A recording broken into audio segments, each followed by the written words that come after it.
समाचारों में यूपी और छत्तीसगढ़ की सीमा से सटे सिंगरौली जिले में विधानसभा चुनाव प्रचार के आखिरी सप्ताह में राजनीतिक शोरगुल देखा जा रहा है। प्रदेश की ऊर्जा धानी कहे जाने वाले सिंगरौली जिला आर्थिक दृष्टि से तो महत्वपूर्ण है ही, साथ ही राजनीतिक नजरिए से भी सभी पार्टियां इसे एक अहम क्षेत्र मानती हैं। समूचे देश में कोयले के खनन एवं ऊर्जा के उत्पादन के लिए प्रसिद्ध इस जिले में क्या है जनता का मूड और कौन कौन से राजनीतिक दल एवं बड़े प्रत्याशी इस जिले से अपनी राजनीतिक किस्मत आजमा रहे हैं, जानते हैं इस रिपोर्ट में।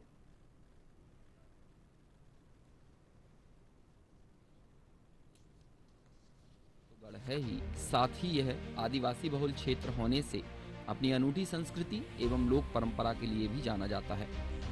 विधानसभा का चुनावी बिगुल बजने के साथ ही पार्टियों और प्रशासन ने अपनी कमर कस ली है। इस बार जिले में 7,88,230 मतदाता तीनों विधानसभा क्षेत्रों के 38 प्रत्याशियों के भाग्य का फैसला करेंगे, जिसमें 2,35,000 युवा मतदाता निर्णायक भूमिका निभाएंगे। इस जिले में 2,08,805 मतदाता पहली बार मतदान करेंगे। इस जिले में आने वाली 3 सीटों में चितरंगी अनुसूचित जनजाति के लिए, देवसर अनुसूचित जाति के लिए एवं सिंगरौली सीट सामान्य वर्ग के लिए आरक्षित है। ये तीनों सीटें पिछली बार भाजपा के खाते में गई थी, लेकिन बीजेपी ने अब अपने तीनों मौजूदा विधायकों की जगह नए चेहरों को इस बार मौका दिया है। भाजपा कांग्रेस के अलावा आम आदमी पार्टी भी इस जिले में अपना अच्छा दखल रख रही है। बीते दिनों अरविंद केजरीवाल और भगवंत सिंह मान की बड़ी चुनावी रैलियां इस बार आपकी मजबूत मौजूदगी को बयां कर रही हैं।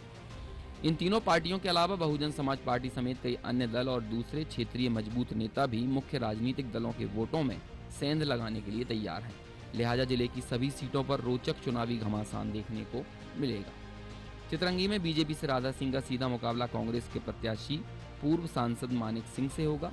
पिछली बार यह सीट बीजेपी ने 59,000 से ज्यादा वोटों से जीती थी। वहीं देवसर विधानसभा में बीजेपी से राजेंद्र मेश्राम का सामना पूर्व मंत्री वंशमणि प्रसाद वर्मा से होगा। पिछले चुनावों में लगभग 10,000 से अधिक वोटों से भाजपा ने ये सीट पर कब्जा किया था। प्रदेश की हॉट सीट मानी जाने वाली सिंगरौली सीट से भाजपा से रामनिवास शाह, कांग्रेस से रेणु शाह, आम आदमी पार्टी से रानी अग्रवाल इस सीट पर टक्कर दे रही हैं। वहीं भाजपा से बागी होकर बहुजन समाज पार्टी में शामिल हुए चंद्र प्रताप विश्वकर्मा भी इन तीनों को टक्कर देते नजर आ रहे हैं। इस कारण यह मुकाबला चतुष्कोणीय होने की संभावना है। पिछले विधानसभा में यह सीट भाजपा ने महज 3700 मतों से जीती थी। इस बार भी यहां मुकाबला कांटे का होने की संभावना है। वहीं जिले के मतदाता इन चुनावों में स्थानीय मुद्दों के अलावा देश और प्रदेश की बेहतरी के लिए काम करने वाले प्रत्याशी और राजनीतिक दल को वोट देने की बात कर रहे हैं। रोजगार, महिला सशक्तिकरण, शिक्षा, सड़क जैसे मुद्दे लोगों की प्राथमिकता है। सबसे पहले कि जो पिछले साल से 15 साल से बीजेपी के जो शासन चल रहा है, उसमें एक NH-39 का सबसे बड़ा मुद्दा है, जो कि पिछले 15 साल में अभी तक बना नहीं है। तो मैं ये चाहूंगा कि जो भी यहाँ पे लीडर है वो सबसे पहले उसको ध्यान दे। सबसे मेन जो मुद्दा है सिंगरौली का, एक तो पोल्यूशन, बहुत ज्यादा डस्ट है यहाँ पे, कोयला, उसकी वजह से यहाँ पे लोगों को इतनी सारी प्रॉब्लम्स हो रही हैं। दूसरा है हॉस्पिटल तो है यहाँ पे NCL का, लेकिन इतनी ज्यादा फैसिलिटी नहीं मिल पा रही है।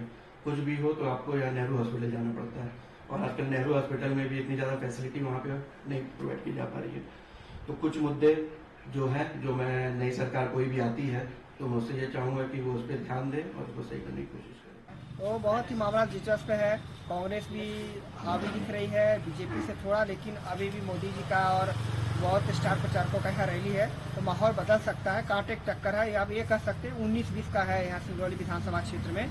कोई भी जीत सकता है, जैसे कि पिछली बार देखे थे कि सिटिंग विधायक 35 से ही वोटों से जीते थे, तो इस बार अंतर ये और कम होने वाला है। श्रृंगी ऋषि की तपोभूमि सिंगरौली, जो कि देश में ऊर्जा धानी के नाम से जानी जाती है। विधानसभा की यहाँ 3 सीटें हैं, देवसर, चितरंगी और सिंगरौली। पिछले विधानसभा चुनावों में बीजेपी ने यहाँ की तीनों सीटें जीती थी, लेकिन इस बार बीजेपी ने अपने तीनों सिटिंग विधायकों की जगह पर नए चेहरों को मौका दिया है। वहीं कांग्रेस ने अपने पुराने 2 चेहरों के साथ साथ पूर्व सांसद मानिक सिंह को चितरंगी से लड़ाया है। सबसे दिलचस्प मुकाबला सिंगरौली सीट में देखने को मिल रहा है, जहां पर आम आदमी पार्टी से रानी अग्रवाल और बीजेपी से बागी हुए चंद्र प्रताप विश्वकर्मा बीएसपी से चुनाव लड़ रहे हैं। देखना यह होगा कि 17 तारीख को मतदाता किस पर अपनी मोहर लगाते हैं। सिंगरौली से पवन साहू के साथ डीडी न्यूज भोपाल।